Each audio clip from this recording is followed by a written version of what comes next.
The first show I saw was a punk show, was The Clash, 1980 at the Palladium. I was about 15 years old. I went with a friend of mine who convinced my parents somehow to take me. Miracle. And I remember that day because we were on the balcony, and the balcony was moving. I don't know if anyone remembers the Palladium, because I also saw Elvis Costello there. And it moves, and we kind of freaked out. But I saw The Clash there in 1980. The Undertones was the opening band, which was amazing. I never saw a hardcore show because I was in Kraut when I was 16 years old, which was approximately less than a year later than that Clash show I just mentioned, in 1980. And when I started going to shows, we were the hardcore scene. Us, the Bad Brains, the Undead, Even Worse, Heart Attack. These are the bands I played with, and pretty much it started at the A7 Club. My fond memories of A7 Club is being out there on a Saturday afternoon hardcore show, hot as balls. It's August, and everybody's outside because the club was this big. So everybody waited outside till the band went on. It got so hot with all the body heat. You basically were like this. So it had to be 100 degrees in there. And then when the doors opened, everybody went outside. So that's my fondest memory, being out there. My brother actually came in from Staten Island, and we'd sit on the cars, and everybody would just hang out. Everybody knew each other, and just that feeling of being together at a hardcore show on a Saturday afternoon. Those were my real good memories of the A7. Also, the PA. No matter how many times I asked Dave, can he go louder? He'd look at me and go, and that was it, because that's as loud as it went. And everything was real loud, and the vocals, you had to scream. Well, obviously CBGB's, because for me, that was huge for me. I mean, A7 was amazing, but CB's was much more. But I'd say like Danceteria too, because Danceteria was a great club.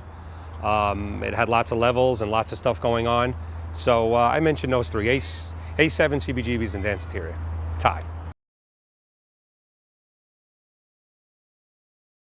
I don't think so. I just think it's just a coincidence. I just think that a bunch of myself, Ditto Montiel, AJ Novello, Doug Holland, Johnny Feedback, and amazing people just all clicked at the right time.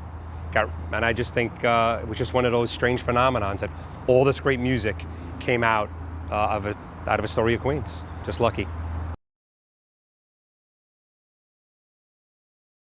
My top three would be, yes, Topper Heaton. I'm a huge Clash fan, as everybody knows.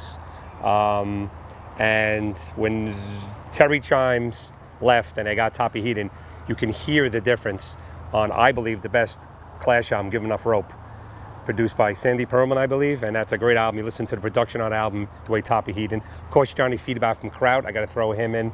And I would say Earl from the Bad Brains, yes.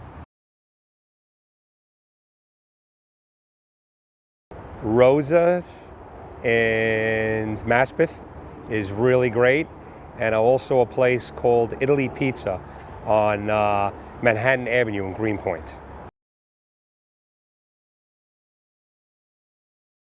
Don Cowan, the bass player from Kraut, knew a woman who I don't remember her name, but she was friendly with Don Letts, and they also knew Cosmo Vinyl at the time, so sort of a circle. And what happened was when the Clash played Bonds, which I have my original ticket, $5, it says on it, by the way, if you can believe it. There was 7 shows. Somebody duplicated the tickets, and now there's another 7 shows, so that's 14. So instead of canceling or making some kind of drama about it, what did the Clash do? They said, you know what, we're going to play 14 dates. 14 dates. Now you need 7 more bands. So they got Kraut, and they got Grandmaster Flash, and a whole bunch, and the Ruddles, I think, played a whole bunch of other bands to fill in the last minute. And how we got the show was through the connection that Don had with Don Letts and Cosmo Vinyl. We gave them our record. We were like the first band to basically have a record out and a video in New York City. So we gave them the vinyl, they listened to it, they loved it, and they put us on the bill. Absolutely.